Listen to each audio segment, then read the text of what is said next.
Глава 2071. Прибытие союзников. Вся его рука раздулась, превратившись в огромную золотую ручищу, схватившуюся за бусину. Золотой свет вспыхнул на его пальцах, когда бесчисленные золотые руны вырвались из его ладони. Руны мгновенно окутали бусину и образовали золотой шар света. Хань Ли немедленно начал что-то напевать, увидев это, и тонкая полупрозрачная нить вырвалась из каждого кончика его пальца, прежде чем мгновенно исчезнуть в золотом шаре. В следующее мгновение струйка едва заметной серой ци вышла из золотого шара вдоль полупрозрачной нити, прежде чем попасть в руки Хань Ли. После этого Хань Ли закрыл глаза и начал очищать этот своеобразный пучок энергии. Золотой свет завихрился над его телом, и его аура также начала колебаться в странной последовательности. Несколько часов спустя он снова открыл глаза, и они были полны восторга. Он мог ясно ощутить, что его магическая сила возросла еще больше. Это действительно та же самая энергия, что и энергия в этом куске чужеродного дьявольского металла. Если я смогу найти больше этого чужеродного дьявольского металла, то будет вполне возможно повысить мою магическую силу до стадии Великого Вознесения. Это избавит меня от тысячелетий более чем тяжелого совершенствования. Похоже, мне придется совершить поездку к озеру Голубого водопада, если представится возможность, пробормотал Хан Ли про себя. После краткого размышления Хань Ли внезапно вытянул палец, и нить зеленой ци внезапно вырвалась из кончика его пальца. Как и ожидалось, эта энергия тоже появилась. Похоже, у меня нет другого выбора, кроме как продолжать запечатывать ее в теле моей второй зарождающейся души, размышлял Хань Ли, слегка нахмурив брови.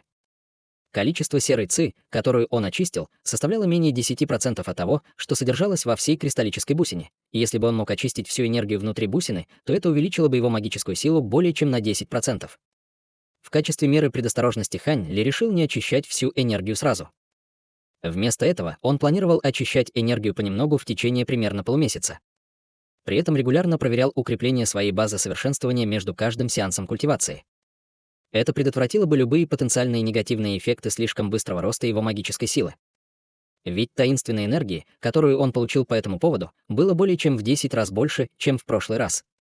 Приняв это решение, Хань Ли провел рукавом по воздуху, чтобы выпустить около дюжины золотых и серебряных талисманов, все из которых прилипли к золотому шару света, тем самым плотно запечатав его. Затем он достал безупречный белый флакон и осторожно встряхнул его, чтобы выпустить вспышку пятицветного света, окутывающую золотой шар. После этого он убрал маленький пузырек и снова вошел в медитативное состояние. В течение следующих 2 недель или около того Хань Ли оставался в павильоне и, наконец, преобразовал всю энергию внутри хрустального шара в магическую силу, тем самым значительно улучшив свою базу совершенствования. В течение следующих нескольких дней Хань Ли исследовал различные части города ночных иллюзий. Его мало интересовал местный быт, потому он в основном посещал различные торговые заведения, постоянно пытаясь найти что-либо полезное. Увы, больших удач ему поймать не удалось. Он несколько раз натыкался на предлагаемые торговцами куски чужеродного дьявольского металла, но все они не содержали ничего интересного. Бродя по торговым кварталам, Хань Ли купил несколько книг, а также специальные местные продукты из города. Он также несколько раз посещал башню Мириад рабов и, наконец, смог купить технику улучшения для хрустальных дьявольских марионеток. В обмен на технику улучшения марионеток ему пришлось раскошелиться на несколько дьявольских сокровищ высшего сорта и астрономическую сумму дьявольских камней, но он чувствовал, что это того стоило. Эта техника обработки марионеток полностью отличалась от тех, что он видел в царстве духов. Вместо того, чтобы вселить в марионетку духовный смысл, чтобы активировать их, эти хрустальные дьявольские марионетки были активированы через ограничения и сокровища, которые были установлены заранее. Таким образом, даже самые низкие культиваторы могли легко контролировать самых мощных хрустальных дьявольских марионеток.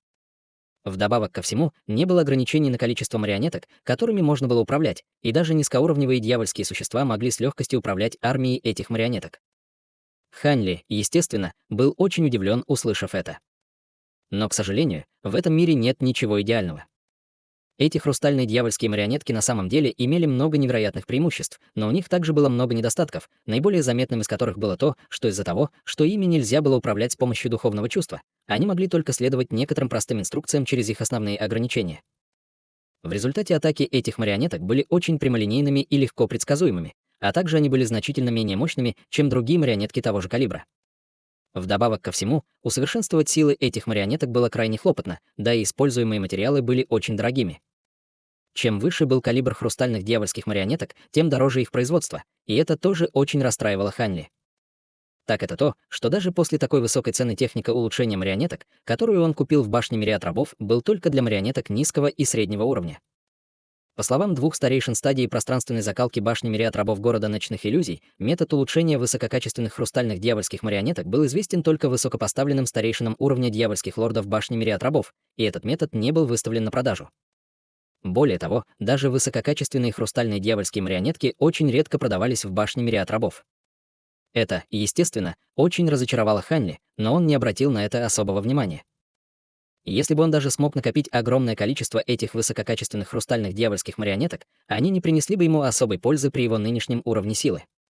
Он купил технику улучшения марионеток по такой высокой цене только для того, чтобы посмотреть, сможет ли он использовать ее, чтобы улучшить свое собственное мастерство улучшения марионеток. Таким образом, Хань Ли снова ушел в уединение, чтобы изучить технику улучшения марионеток. В течение этого периода времени он экспериментировал с очисткой некоторых хрустальных дьявольских марионеток низкого качества, чтобы проверить свои теории, пожиная некоторые плоды в процессе. В этот день, как раз когда он собирался испытать хрустальную дьявольскую марионетку с 4 доспехами, которую он усовершенствовал, шар белого света внезапно вылетел из его талии, а затем развернулся шелковым носовым платком. Выражение лица Хань Ли слегка изменилось, когда он увидел это, и он указал пальцем на носовой платок, впустив в него полосу лазурного света. В следующее мгновение на поверхности платка внезапно появился ряд мелкого серебристого текста. Хань Ли быстро прочитал сообщение, затем махнул рукой в сторону носового платка, и тот снова влетел в его рукав в виде шара белого света. После этого он спустился вниз на первый уровень павильона, где Джу Гуэр была полностью поглощена книгой, которую читала. Как только она увидела Хань Ли, она поспешно поднялась на ноги и сделала почтительный реверанс. «Есть ли что-нибудь, что вы хотели бы, чтобы я сделала для вас, мастер?» Учтиво поинтересовалась она. «Кто-нибудь посещал меня в течение последних нескольких дней?» Спросил Хань Ли. «Нет. Я была здесь все это время, и никто не приходил навестить вас, мастер», — осторожно ответила Чжу Гуэр. Хань Ли кивнул в ответ. «Хорошо, ты оставайся здесь, я выйду ненадолго». После этого он покинул павильон до того, как Чжу Гуэр успела что-то сказать, оставив ее с озадаченным выражением лица. Выйдя из павильона, Хань Ли остановил на улице запряженную зверем повозку и направился к городским воротам. Несколько часов спустя Хань Ли появился над безвестной горой в нескольких сотнях километров от города ночных иллюзий. Слой белого тумана окутал всю гору, из-за чего ничего не было видно на горе. Хань Ли поднял руку, чтобы выпустить вспышку пламени, которая в мгновение ока полетела в туман внизу, и вскоре после этого из-под тумана раздался мужской голос. «Приветствую, уважаемый Даос Хань. Я снимаю ограничение, чтобы впустить вас прямо сейчас». После этого слой тумана разошелся, открывая проход, и Хань Ли влетел прямо в него полосой лазурного света. Проход в тумане снова закрылся, и Хань Ли появился на вершине горы. Недалеко от него на паре больших камней сидели два человека. Они были никем иным, как патриархом длинной семьи и старейшиной Хаэм. Глаза Хань Ли слегка сузились при виде дуэта, и он обнаружил, что лицо патриарха длинной семьи было довольно бледным, в то время как старейшина Хуэй выглядел гораздо изношенным и потерял руку. Что случилось с коллегой Даасом Хаэм? Вы встретили какого-то могущественного врага по пути сюда? Спросил Хань Ли, слегка нахмурив брови. Это длинная история, о которой я расскажу тебе в другой раз, брат Хань. Ты единственный человек, который до сих пор добрался до города ночных иллюзий? Спросил патриарх длинной семьи. Вы уже использовали свое сокровище, чтобы призвать нас. Если больше никто не прибыл, то, скорее всего, так оно и есть. По крайней мере, я остаюсь в гостинице, о которой мы изначально договорились, и я не встретил кто-нибудь еще из нашей группы, ответил Хань Ли, слегка нахмурив брови. В таком случае, давайте немного подождем здесь, чтобы посмотреть, не объявится ли кто-нибудь еще, сказал патриарх длинной семьи после недолгого колебания. Хань Ли не возражал против этого и сел на другой камень. Время шло медленно, и примерно через 2 часа выражение лица Хань Ли внезапно слегка изменилось, когда он поднял взгляд вверх, и в его глазах вспыхнул синий свет. Кажется, кто-то идет. Услышав это, патриарх длинной семьи сразу же бросил взгляд в том же направлении. Спустя мгновение сверху раздался приятный женский голос. «Пожалуйста, простите меня за опоздание, уважаемые даосы». Голос принадлежал никому иному, как молодой женщине из семьи Е. Патриарх длинной семьи был в восторге, услышав этот голос, и тут же сделал ручную печать, чтобы снова разогнать туман в воздухе, после чего с небес спустилась полоса света. Свет погас, и, конечно же, перед ним оказалась никто иная, как женщина из семьи Е. «Добро пожаловать, фея Е. Почему ты так долго добиралась сюда? Разве ты не жила в городе ночных иллюзий?» С улыбкой спросил патриарх длинной семьи.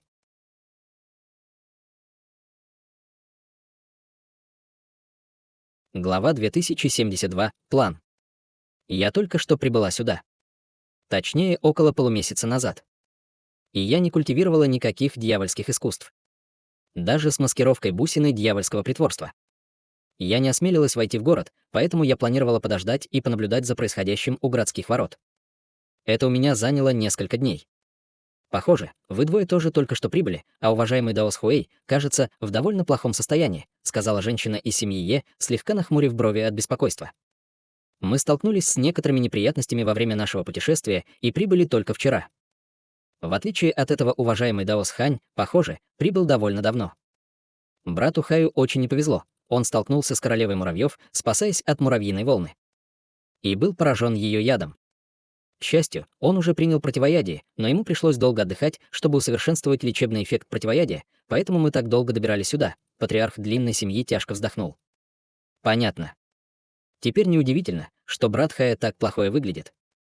Я случайно наткнулась на опасное место на равнине и застряла там на несколько месяцев, поэтому и добралась сюда довольно поздно. Женщина из семьи ей объяснила с намеком на затянувшийся страх в глазах.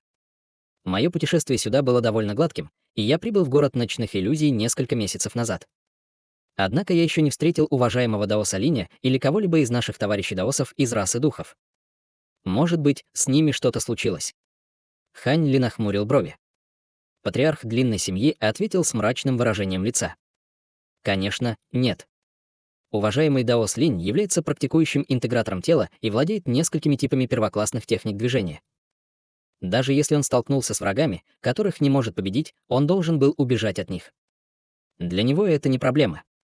Что касается духовных существ, они все путешествуют вместе, так что вероятность того, что с ними что-то случится, еще меньше. Я бы не была так уверена. Сначала я думала так же, но равнины царства старших дьяволов явно намного опаснее, чем изначальный мир нашего царства духов. Даже я была заперта на одном месте в течение нескольких месяцев. Конечно, не исключено, что они столкнулись с каким-то непреодолимым препятствием, не согласилась женщина из семьи Е. Патриарх длинной семьи на мгновение замолчал, прежде чем продолжить. Нет смысла рассуждать о чем-то подобном. До согласованной даты еще есть время, так что давайте подождем. Кстати, уважаемый Даос Хань, вы были здесь уже довольно давно, поэтому я уверен, что вы многое узнали об этом городе. Не могли бы вы рассказать нам о нем, чтобы мы могли найти способ получить восьминогих дьявольских ящериц? Конечно, немедленно ответил Хань Ли. Хань Ли начал рассказывать все, что он узнал о городе, и все были в восторге, узнав, что он уже получил 2 восьминогих дьявольских ящериц. Но их восторг немного поутих, узнав о том, как трудно будет получить больше этих восьминогих дьявольских ящериц. После того, как Хань Ли закончил свой рассказ, патриарх длинной семьи сказал в задумчивой манере.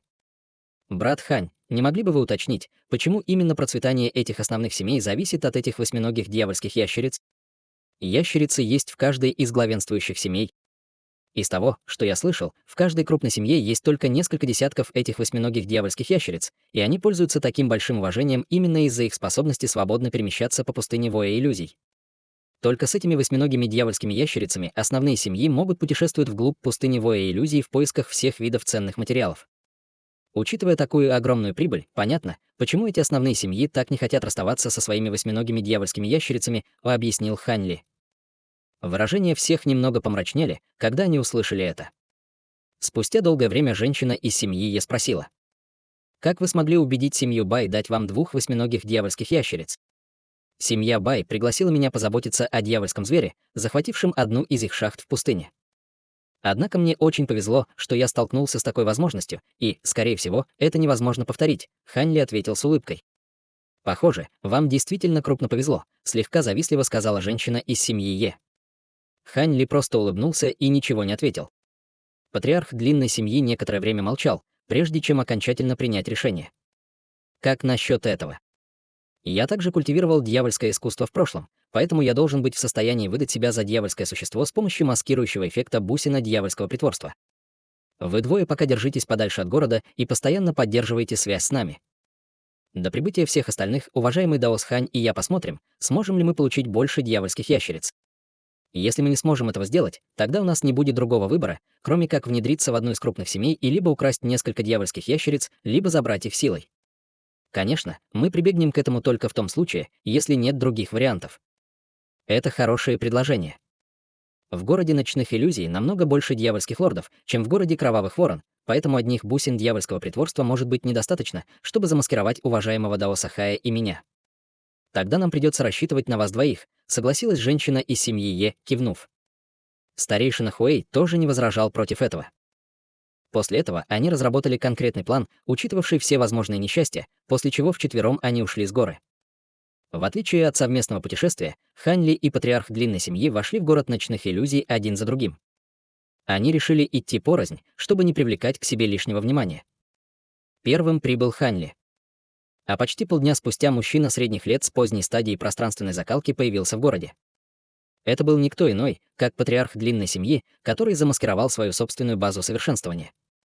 Вдобавок ко всему, он арендовал павильон, который находился довольно далеко от того, в котором остановился Хань Ли, поэтому никто не мог провести какую-либо связь между ними двумя. Дни проходили один за другим, а Хань Ли продолжал изучать технику улучшения хрустальных дьявольских марионеток в уединении, лишь изредка общаясь с патриархом длинной семьи и другими через некоторые сокровища передачи. За это время патриарх длинной семьи принимал разные личины и пытался обменять некоторые редкие сокровища на восьминогих дьявольских ящериц.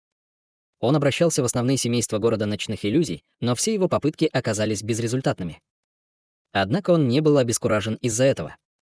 В его глазах не было ничего, что нельзя было бы обменять. Просто цена была не та. Таким образом, он не только не сдался, но и подружился с высококлассным учеником семьи Чао, и они вдвоем встречались довольно регулярно.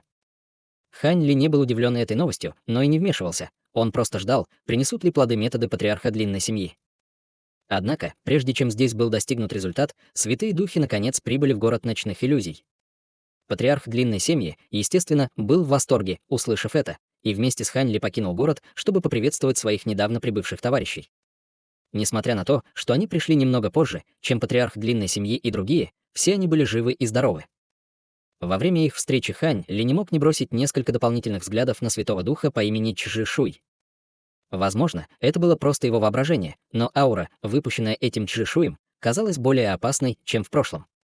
Поразив над этим фактом, Хань Ли остался с довольно тревожным ощущением. Хань Ли попытался оценить этого Святого Духа своим духовным чутьем, но безуспешно, и это еще больше его обеспокоило. Кроме того, встреча между патриархом длинной семьи и Святым Духом прошла очень гладко, и было решено, что Святая Дева Тысячи Осеней и Цзан Син также войдут в город, в то время как остальная часть группы останется снаружи.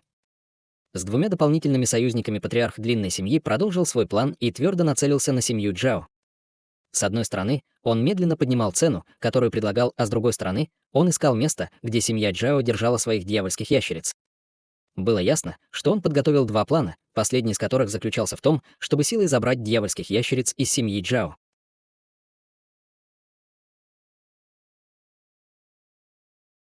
Глава 2073. Контрмеры.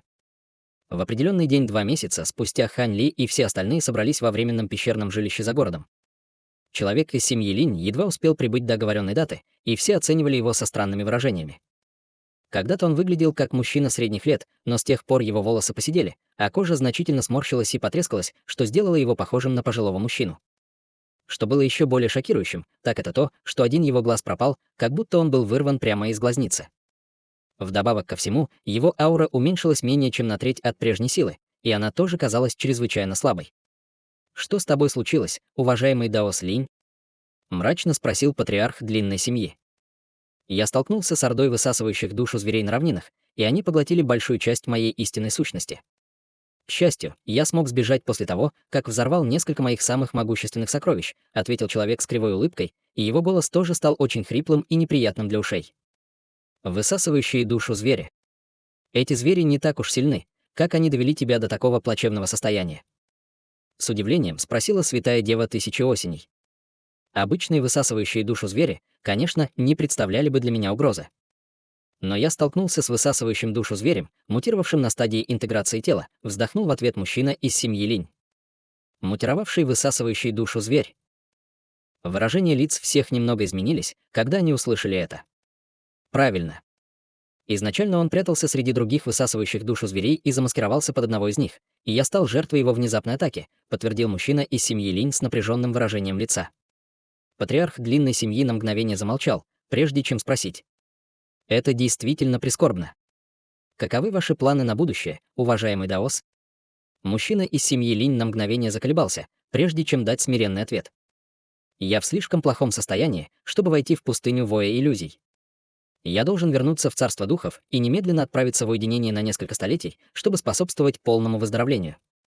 Следовательно, я планирую отдохнуть здесь некоторое время, прежде чем я повторю наш первоначальный маршрут и вернусь в царство духов. Патриарх длинной семьи не удивился, услышав это, и сказал: «Действительно, в вашем нынешнем состоянии вы сильно рискуете, продолжая двигаться дальше. Как насчет этого? Мы останемся здесь еще на месяц, чтобы вы могли восстановиться. Вам лучше пока побыть в спокойствии, прежде чем мы продолжим наш путь». Святая Дева Тысячи Осеней на мгновение замолчала, прежде чем кивнуть в ответ. «У нас нет возражений». Старейшина Хуэй и женщина из семьи ей не могли не обменяться обеспокоенными и несчастными взглядами, увидев это. Среди остальных людей-культиваторов один имел травмы, в то время как база совершенствования другого была намного ниже, чем у Хань Ли и патриарха длинной семьи. Поэтому, возможно, один из них будет следующим, кто будет вынужден бросить их миссию. Тем временем Хань Ли внезапно пришла в голову мысль, и он сказал человеку из семьи Линь: «У меня есть таблетка, которая может быть вам полезна, уважаемый Даос Линь». Он махнул рукавом мужчине из семьи Линь, отправив в него маленький белый нефритовый флакон. Услышав это, мужчина из семьи Линь слегка запнулся, прежде чем рефлекторно схватил пузырек с довольно озадаченным выражением лица. Несмотря на то, что он путешествовал с Хань Ли и другими все это время, они мало общались, и их определенно нельзя было считать друзьями. Таким образом, его, естественно, сбивало с толку то, что Хань Ли давал ему таблетку в такое время. Мужчина из семьи Линь на мгновение заколебался, прежде чем снять крышку с флакона, и сильный целебный аромат сразу же распространился по всей комнате, тем самым немедленно привлекая всеобщее внимание. Мужчина из семьи Линь поспешно вдохнул, после чего в его глазах появился намек на восторг, и он тут же опрокинул флакон, чтобы обнаружить зеленую таблетку с духовными узорами по всей поверхности. «Это закаляющая пилюля с эссенцией!» — воскликнул мужчина из семьи Линь, когда восторг в его глазах стал еще более выраженным. Мало того, что эта пилюля была чрезвычайно ценной, она идеально подходила для его текущего состояния, поскольку могла помочь ему восстановить значительную часть его потерянной истинной сущности. Таким образом, ему не придется беспокоиться о значительном снижении силы даже после того, как он оправится от травм. Выражения всех остальных также немного изменились, когда они увидели это. Даже для таких существ, находящихся на стадии интеграции тела, пилюля очистки сущности была весьма востребованным предметом. Мужчина из семьи Линь был очень взволнован, но быстро успокоился, прежде чем обратиться к Хань Ли. «Друг Даос Хань, эта таблетка действительно принесет мне огромную пользу. Но должна быть причина, по которой ты хочешь дать ее мне. Пожалуйста, дай мне объяснение». Хань Ли улыбнулся и ответил: «Брат Линь, у меня к тебе просьба, не мог бы ты мне помочь?» Мужчина из семьи Линь на мгновение задумался об этом, прежде чем, стиснув зубы, ответил: «Как я могу отказать после того, как ты дал мне эту пилюлю очистки сущности? Пока это что-то в моих силах, я обещаю сделать это. Нет нужды быть таким высокопарным, брат Линь. Я прошу лишь о небольшой услуге. Недавно я спас маленькую человеческую девочку в городе, и у нее есть какая-то связь со мной. Поэтому я надеюсь, что ты сможешь забрать ее с собой в царство духов и присмотреть за ней какое-то время, пока я не вернусь. Остальная часть пути слишком опасна, поэтому я никак не могу взять ее с собой. Это должно быть в пределах твоих возможностей, да, уважаемый Даос Линь?» — спокойно спросил Хань Ли. Мужчина из семьи Линь был довольно удивлен простотой просьбы и без колебаний согласился. «Это вообще не проблема. Я могу заверить тебя, брат Хань, что маленькая девочка благополучно вернется в царство духов, пока я сам смогу сделать то же самое». «Хорошо», — кивнул Хань Ли, прежде чем замолчать. Установив причину действий Хань Ли, мужчина из семьи Линь немедленно проглотил таблетку. В его нынешнем состоянии, чем раньше он сможет принять эту пилюлю очистки сущности, тем больше шансов, что его силы будут сохранены, поэтому он, естественно, не хотел медлить ни на мгновение. Патриарх длинной семьи мог сказать, что они двое что-то обсуждали по голосовой передаче, но никто из них не осведомился о содержании их разговора. Было совершенно ясно, что Хань Ли попросил человека из семьи Линь что-то сделать для него в обмен на такую драгоценную таблетку. Но это был вопрос, который был исключительно между ними. Поэтому, естественно, посторонние не были посвящены в их дела. Теперь, когда проблема с человеком из семьи Линь была решена, все, естественно, начали обсуждать проблему восьминогих дьявольских ящериц. Патриарх длинной семьи спокойно рассказал о своем недавнем общении с семьей Джао, и все слегка нахмурили брови, услышав его рассказ. Значит, семья Джао просит пурпурную кровь Мириад и сердце ледяного кристалла за одну восьминовую дьявольскую ящерицу. Это полный абсурд. Мне кажется, что у них совсем нет совести. сказала святая дева Тысячи Осеней с ледяным выражением лица. «Я думаю, что семья Джао заинтересована не только в обмене», — равнодушно вмешался Хань Ли. «А что ты имеешь в виду, брат Хань?» — спросила женщина из семьи Е. Однако Хань Ли просто улыбнулся и ничего не ответил. Патриарх длинной семьи продолжил с холодной улыбкой. Я предполагаю, что семья Джао не только не планирует продать мне восьминовую дьявольскую ящерицу, но и замышляет против меня заговор ради похищения моего богатства. Предметов, которые я ранее предлагал, достаточно, чтобы соблазнить двух дьявольских лордов и их семьи. «Кажется, ты очень уверен в себе, брат Лонг», — усмехнулась святая дева Тысячи Осеней. Действительно.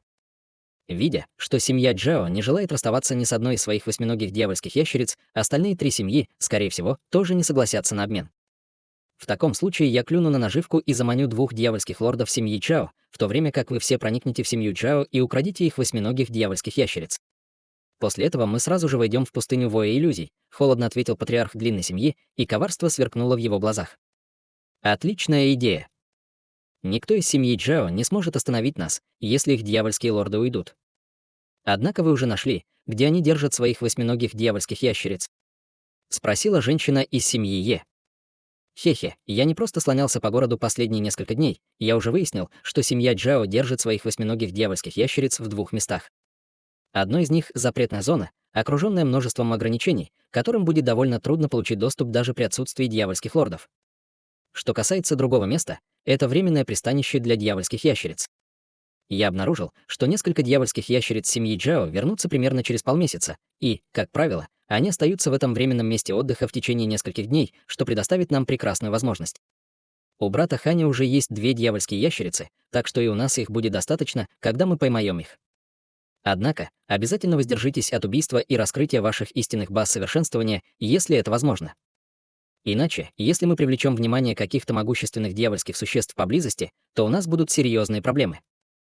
Ведь нам предстоит пройти через всю пустыню воя иллюзий, тогда как другие дьявольские существа могут просто добраться до другой стороны, используя телепортацию и поджидать нас там, предупредил патриарх длинной семьи.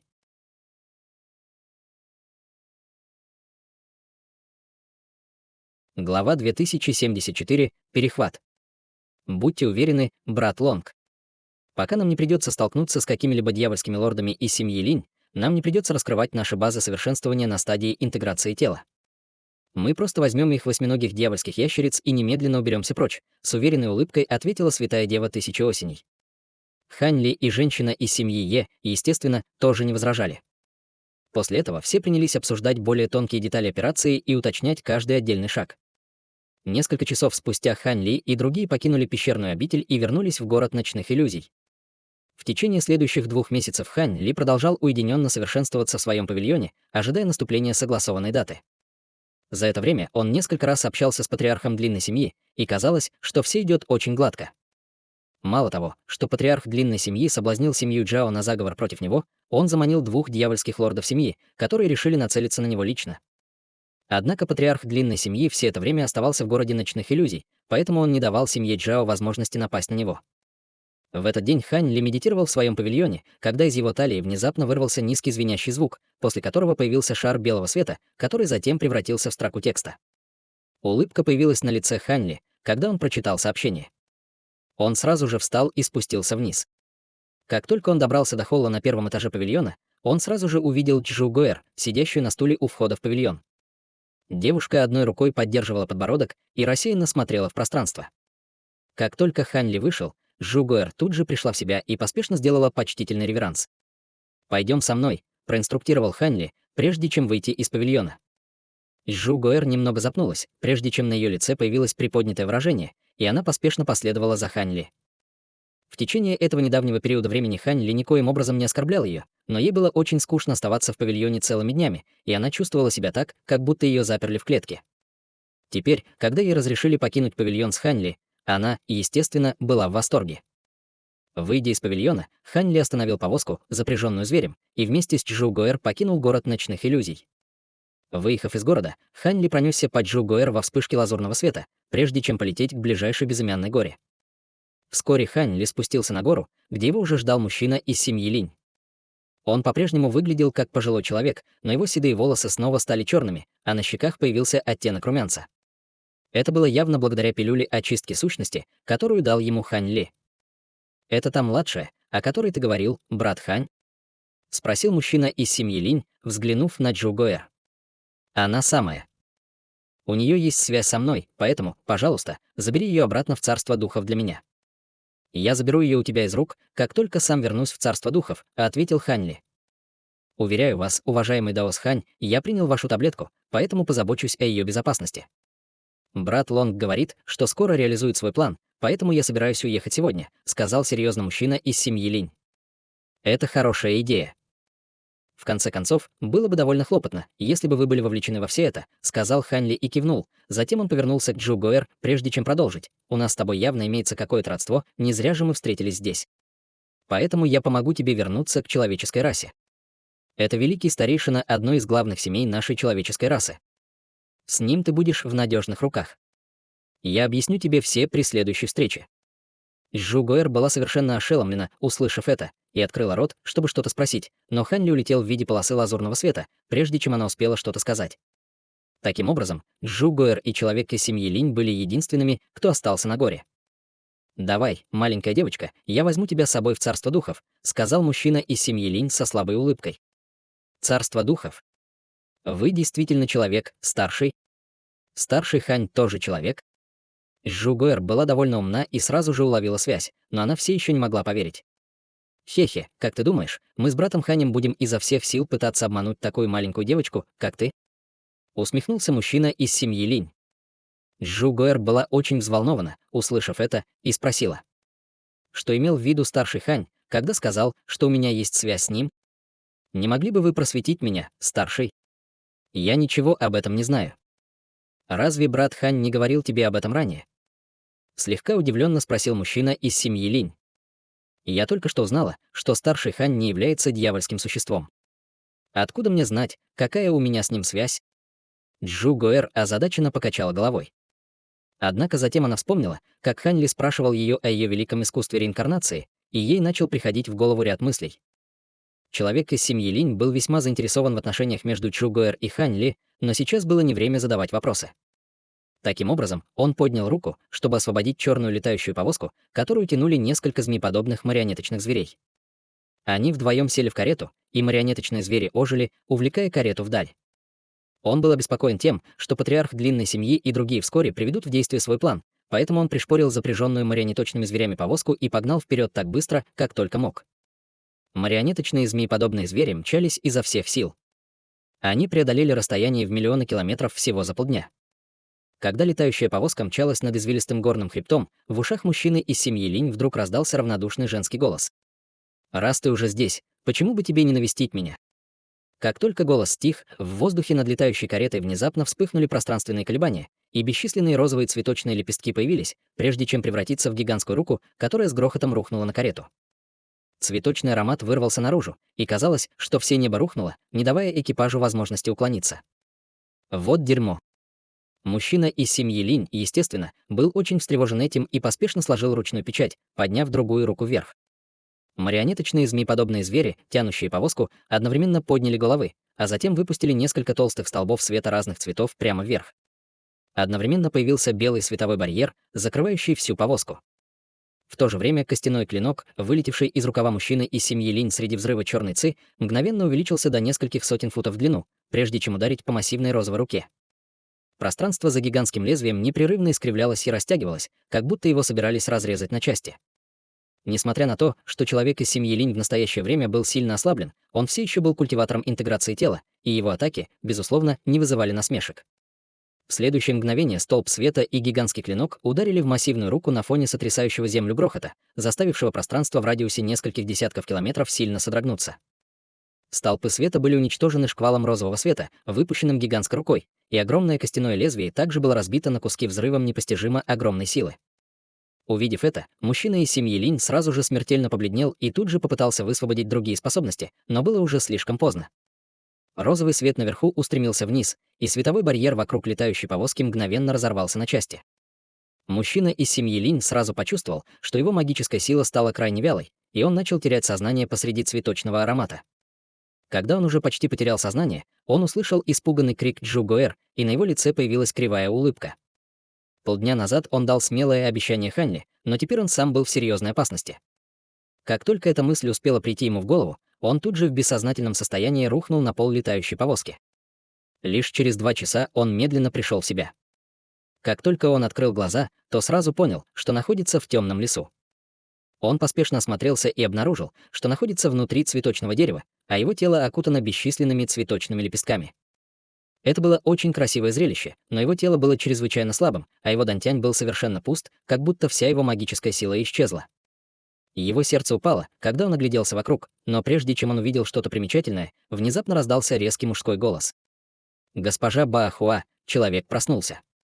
Мужчина из семьи Линь поспешил направить свой взгляд в том направлении, откуда исходил голос, и обнаружил отвратительного человека в черной броне, стоящего на вершине холма и угрожающе смотрящего на него сверху вниз. Это был дьявольский лорд. Мужчина из семьи Линь уже предвидел это, поэтому он не был так уж удивлен и перевел взгляд на другое соседнее дерево.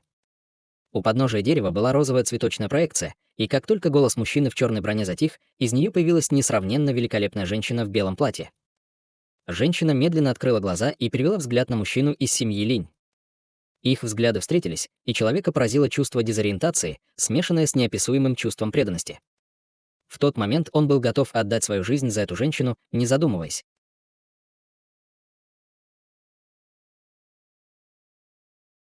Глава 2075. Снова вход в пустыню воя иллюзий. Однако, как опытный культиватор интеграции тела, он сразу же почувствовал, что что-то не так. Как только эти эмоции нахлынули его сердце, и он поспешно прикусил кончик собственного языка.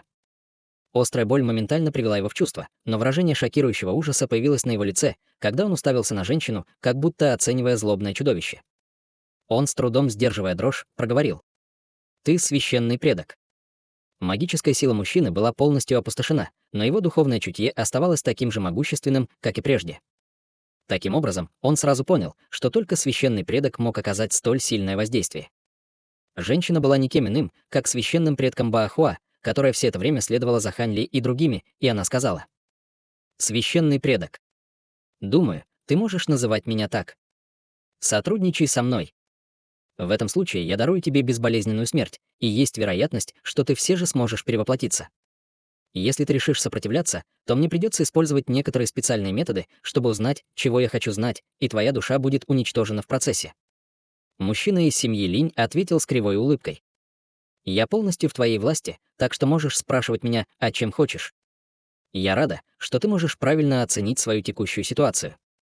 А теперь отпусти свою душу для меня», — сказала священный предок Баахуа с захватывающей дух улыбкой, от которой, казалось, весь мир вокруг него померк, и она указала пальцем на человека на цветочном дереве. Шар розового духовного света вырвался вперед, затем превратился в своеобразный цветок, который исчез на лбу мужчины. Выражение лица мужчины резко изменилось, но после короткого колебания он глубоко вздохнул и отказался от всякого сопротивления, освобождая свою душу. Он мог только надеяться, что священный предок сдержит свое обещание и оставит ему маленькую возможность для реинкарнации. В следующее мгновение глаза мужчины стали совершенно тусклыми и безжизненными, а на лбу появилось несколько розовых мигающих дьявольских символов. Увидев это, на лице человека в черной броне появилась холодная улыбка. Примерно через 15 минут женщина подняла бровь, прежде чем поставить ручную печать, и вспышка света внезапно вырвалась из цветочного дерева вокруг мужчины из семьи Линь, превратившись в шары розового пламени, которые мгновенно испепелили его дотла. Только пятнышко белого света осталось невредимым в пламени, и оно поднялось в небо, прежде чем исчезнуть на высоте более 1000 футов. Священный предок Баахуа не обратила на это никакого внимания и сложила ручную печать, затем сделала стремительное хватательное движение, и из пламени вылетел розовый цветок. Цветок подлетел к ней, а затем мгновенно исчез в ее ладони. Те же самые розовые дьявольские символы появились на лице женщины, и она закрыла глаза, прежде чем замереть. Человек в черной броне подошел к ней и послушно встал на страже. Примерно через час она снова открыла глаза, и мужчина в черной броне осторожно спросил: «Вы нашли какую-нибудь полезную информацию, госпожа Баахуа?» Священный предок Баахуа не спешила с ответом. Она о чем-то глубоко задумалась. В это время мужчина в черной броне ждал, не смея даже своим шевелением нарушить течение мысли его госпожи. Наконец, женщина пришла к какому-то выводу и снизошла до ответа. Естественно. Выяснилось, что их группа вошла в наше святое царство, чтобы найти пруд очищения духа и лотос чистого духа. Это довольно удивительно, задумчиво сказала священный предок Баахуа. Пруд очищения духа и лотос чистого духа. «Я никогда не слышал об этих двух вещах», — сказал человек в черной броне, слегка нахмурив брови. «Во всем Святом Царстве можно найти не более 10 человек, которые знают об этих двух вещах. Даже некоторые священные предки не знают об их существовании. Поэтому неудивительно, что ты не знаком с ними», — ответила женщина. «Что такого особенного в этих двух вещах? Они должны быть исключительными сокровищами, учитывая, что эти культиваторы царства духов готовы пойти на такой огромный риск ради них», — удивленно спросил человек в черной броне. Священный предок Баахуа, казалось, уловила мысли мужчины в черной броне. Она ответила равнодушным голосом. «Тебе не нужно беспокоиться об этом. Эти два предмета чрезвычайно полезны для людей из царства духов, но они только во вред существам нашей святой расы». «Понятно», — ответил облаченный в черные доспехи с немного застенчивой улыбкой. Священный предок Баахуа продолжила. «Теперь, когда мы знаем их цель, теперь я знаю их запланированный пункт назначения. Нам не нужно пересекать пустыню воя иллюзий, мы можем просто подождать их в пункте назначения. Я планировала пойти и встретимся со старыми друзьями в Святом Царстве после того, как позаботимся об этом вопросе, но, похоже, мне придется пойти и встретиться с ними пораньше. Куда бы вы ни пошли, я обязательно останусь с вами до самого последнего вздоха». Человек в черных доспехах немедленно решил продемонстрировать высочайший уровень собственной преданности. На лице священного предка Баахуа появилось довольное выражение, но затем ей внезапно пришла в голову мысль, когда она проинструктировала. «Эта маленькая человеческая девочка все еще полезна для меня, поэтому не причиняй ей вреда и возьми ее с собой». Человек в черных доспехах был несколько озадачен, услышав это, но поспешно ответил с почтительным поклоном. «Да, госпожа. Как вы пожелаете». Женщина кивнула, прежде чем бросить взгляд на город ночных иллюзий, и на ее лице появилась странная улыбка, когда она провела рукавом по воздуху. Розовые цветочные лепестки немедленно вылетели из ее рукава, прежде чем превратиться в грохочущий столб ветра, который поднялся прямо в небеса. Человек в черной броне сразу же сделал хватательное движение к воронке в земле неподалеку, затем топнул ногой по земле, толкая его к столбу ветра, как летящую стрелу. Маленькая фигурка вылетела из кратера и тоже во мгновение Ика исчезла в столбе ветра. Это была никто иная, как перепуганная Джу Гоэр. В следующее мгновение столб света рассыпался на пятнышке розового света, и троицы нигде не было видно. 2 дня спустя 2 восьминогих дьявольских ящерицы молча лежали рядом с совершенно невзрачной кучей песка на краю пустыни воя иллюзий. На дьявольских ящерицах сидели 2 гуманоидные фигуры. Это были никто иные, как Хань Ли и пожилой ученый из группы духовных существ. Оба они молча сидели на своих восьминогих дьявольских ящерицах, словно чего-то ожидая. Они были оставлены здесь патриархом длинной семьи, чтобы обеспечить поддержку, если это потребуется, и эти 2 дьявольские ящерицы, естественно, были теми, кого Хань Ли получил от семьи Бай. Спустя долгое время духовный свет вспыхнул в далеком небе, и несколько полос света полетели к дуэту Хань Ли со стороны города ночных иллюзий. Выражения лиц Хань Ли и пожилого ученого слегка изменились, когда они увидели это, и через несколько мгновений рядом упали полосы света. Хань Ли перевел взгляд на вновь прибывшие фигуры и улыбнулся, когда сказал: «Похоже, ваша поездка прошла довольно гладко». Действительно. Без 2 дьявольских лордов, охраняющих семью Джао, эти ограничения, естественно, не представляли для нас проблемы. Всего мы получили 8 дьявольских ящериц, так что у нас на всякий случай будет запасная, ответила женщина из семьи Е. С улыбкой. Приятно слышать. Теперь нам просто нужно дождаться, когда к нам присоединятся уважаемый Даос Лонг и уважаемый Даос Бай. С их способностями поздней стадии интеграции тела, я уверен, что им не потребуется слишком много времени, чтобы избавиться от этих 2 дьявольских лордов, сказал Хань Ли с улыбкой, но его взгляд снова обратился к духу, которого звали Чжи Шуй. Аура, исходящая от его тела, казалось, стала еще более опасной, и Хань Ли не мог не быть немного обеспокоен этим. Однако Чжи Шуй вообще не обращал внимания на Хань Ли, как будто ему не было совершенно никакого дела до пристального внимания Хань Ли. Внезапно наверху раздался голос патриарха длинной семьи. «Ха-ха, будь уверен, брат Хань. Уважаемый Даос Бай и я уже избавились от этих 2 дьявольских лордов семьи Джао. Все прошло гладко, можете не беспокоиться». Сразу же после этого вспыхнули пространственные флуктуации, и улыбающийся патриарх длинной семьи появился из ниоткуда вместе со вспышкой белого света. Глаза Хань Ли слегка загорелись, когда он увидел это, и он спросил: «Уважаемый Даос Лонг, где сейчас эти 2 дьявольских лорда семьи Джао?» «Их уже заманили в построенный нами заранее строй, и им потребуется как минимум день и ночь, чтобы освободиться», — ответил Бай Ци. «Фантастика. Все собрались, так что давайте немедленно отправимся», — радостно сказала святая дева Тысячи Осеней. «Вы точно читаете мои мысли, сестра Тысячи Осеней», — согласилась женщина из семьи Е. Ни у кого больше не было возражений, и поэтому женщина из семьи Е и Святая Дева Тысячи Осеней подняли руки и выпустили серию дьявольских ящериц. Патриарх длинной семьи и все остальные полетели на своих новых дьявольских конях, и они быстро устремились в пустыню воя иллюзий, исчезнув вдали в мгновение ика. Днем позже две полосы света, одна черная и одна малиновая, опустились на песчаный холм, где накануне собрались Хань Ли и другие. Это была пара пожилых мужчин в тонких парчевых мантиях, и у обоих было разъяренное выражение лица. Кажется, они задержались здесь на какое-то время. Я ощущаю их ауры совершенно ясно. Они, скорее всего, вошли в пустыню воя иллюзий, сказал один из пожилых мужчин с мрачным выражением лица.